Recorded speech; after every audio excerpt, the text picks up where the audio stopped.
বিবাহিত বেচেলার এই নামে আমরা ফেসবুকে পেজটা খুলবো, কিন্তু গোবিন্দদা খুলবেটা কে? আরে এটার জন্য আমাদের মোটু আছে তো। এই মোটু, তুই তো ভালো পারবি।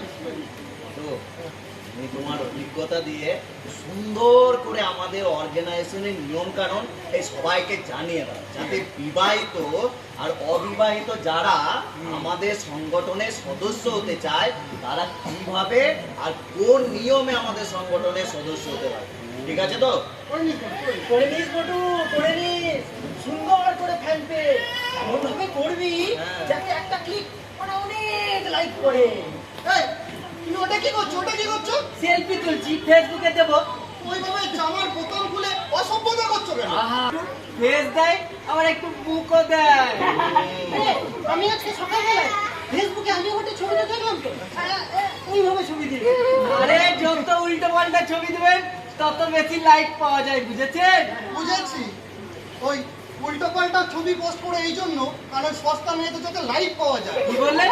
আমি সস্তা মেয়েদের লাইক পাওয়ার জন্য ওই ফেসবুকে ছবি আপলোড করি, আর আপনি যে সস্তা মেয়েদের নিজেই লাইক দেন তার বেলা। এই, তুমি মুখ সামনে কথা বলো।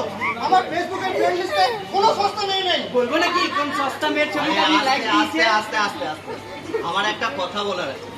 এই বিবাহিত ব্যাচেলার সংগঠনের সদস্যরা কোনো সাধারণ মেয়ে মানে ওই সস্তা মেয়ে মানে ওই ফালতু মেয়েদের ছবিতে লাইক দিতে পারি না। ঠিক আছে? ঠিক আছে, ক্লিয়ার তো? ক্লিয়ার। ঠিক আছে, আমিও এই ছবিটা ডিলিট করে দিলাম। আমিও ফেসবুকে আর দেব না। ঠিক আছে তো? একদম একদম একদম। ভাই বন্ধুরা, এখানে একটু পরে শপথ পাঠ করানো হবে। আপনারা সকলে আমার